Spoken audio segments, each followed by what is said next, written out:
చూడండి, ఇంతకుముందు కలిపి పెట్టడం చూపించాను కదా, ఇదిగోండి పులుసు.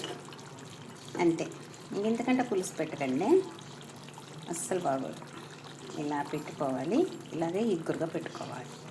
అలా నూనె తేలాలి. నూనె తేలాలి అంటే ఒక 5 నిమిషాల ముందు మీరు సిమ్లో పెట్టుకోవాలి.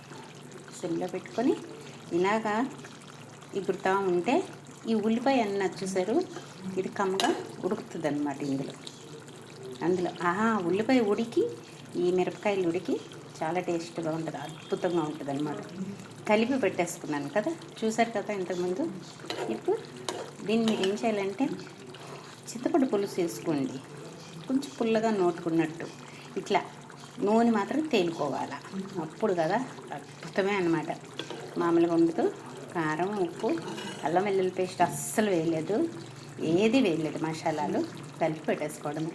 ఇలా ఒకసారి ట్రై చేయండి. చేపల కూర వాసన వస్తుంది అంటారు, ఏమి రాదు. చూడండి, ఇది అమ్మమ్మ మా అమ్మ నాకు నేర్పించారు. ఇది అద్భుతమైన అన్నమాట. ఇట్లా చూడండి, ఎంత బాగుంది కదా కమ్మగా.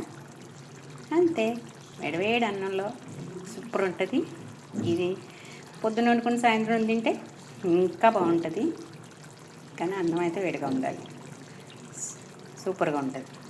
ఒకసారి ట్రై చేయండి. అల్లం వెల్లుల్లి పేస్ట్ వేయకుండా చేసిన చేపల కూర.